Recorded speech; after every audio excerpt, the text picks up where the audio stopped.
Қыздар, қараңыздар, келесі бізде тапсырма мынандай болады. Енді 3 группаға мен 3 түрлі ниша бердім ғой, дұрыс па? Вот сол өз нишаларыңызды конкурент зерттейсіздер. Мысалы, ютубқа кіресіздер.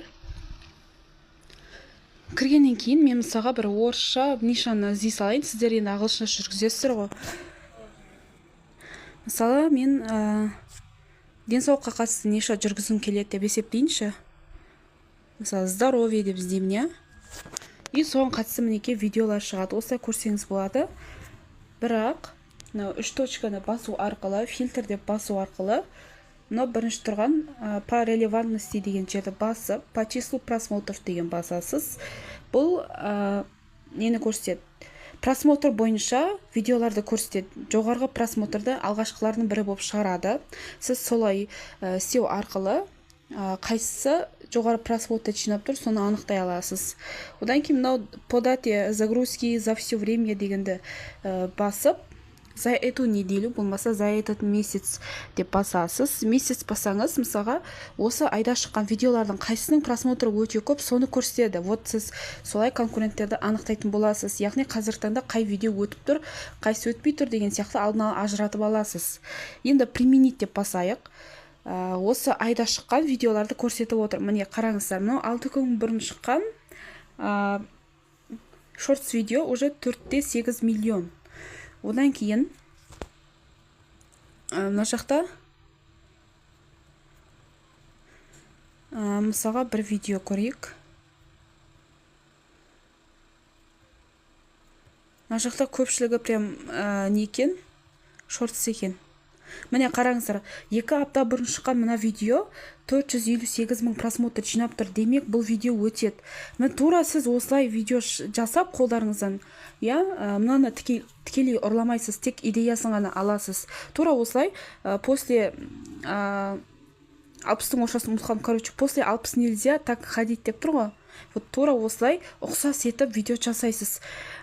Типа 60 жастан кейін осылай жүруге вообще болмайды деген сөз ғой. Енді мынау не үшін болмайды, не себепті болмайды, сондай туралы видео жасайсыз, монтаждап, и солай сап қоясыз. Осыған ұқсас болу керек, бірақ мынандай бір тура мағынада осындай 100% болмау керек. Значит, сіздің де видеоңыз өтеді деген сөз. Демек, мынау 2 апта бұрын шығып тұр, уже 500 мың просмотрға жақтап тұр. Демек, бұл өтіп тұр, значит, сіздікі де өтеді деген сөз болып тұр ғой, вероятность артады. Вот, түсіндіре алдым ба сізге? Ал мысалға мына жақта зарядка от болей в пояснице, беліңізге арналған зарядка деп тұр ғой, больға арналған деп тұр ғой. 3 апта бұрын шыққан уже 644 мың просмотр. Бұл да өтеді. Демек, осыған ұқсас видео жасап салуға болады деген сөз. Вот солай сіз өзіңіздің нишаңызды іздейсіз. Мен берген нишаны іздеңіздер. Мен мына жаққа просто пример ретінде здоровьені көрсетіп тұрмын. Тақ қандай ниша бар мысалға? Например, здоровьенің ағылшыншасы heals деп айтылады.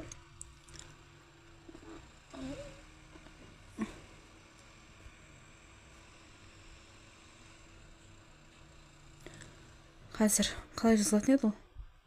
Міне осылай жазылады. Heals тоже здоровье, денсаулық дегенді білдіреді. Тоже осылай фильтрге келтіріп, мына жаққа по числу просмотр, мына жаққа. Давайте осы апта деп көрейік. Применить басып, осы апта шыққан видеоларды көрсетіп береді. Сіздерді дәл осыған ұқсас темада салсаңыздар болады. Енді сіздер енді денсаулық жүргізбейсіздер ғой, мен берген ниша жүргізесіздер ғой. Как пример ретінде көрсетіп жатырмын. Міне осыларға қарап примерно идея алсаңыздар болады. Мынандай ақпараттар өтеді екен ғой, мына өтпейді екен деген сияқты да сөйтіп алсаңыздар болады. Және де мынандай нәрсе бар. Мысалы, бір каналға өтесіздер. Осылай, 15 екен қазір. Так, не бар? Міне, бір каналға өтіңіздер да, осы мен көрсетіп тұрған ниша бойынша да.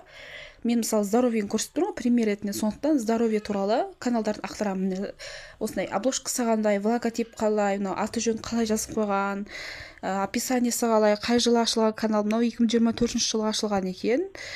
Уже 100 мыңнан жоғары подписчик жинап тастаған. Міне қараңыздар, обложкалар қандай әдемі, қызық қарағың келеді. Міне бір күн бұрын уже 1000-нан асап просмотр жинаған тақырыптарды қалай қояды қараңыздар. Тақырыптар прям андай интрига тудырады. Көрдіңіздер ма?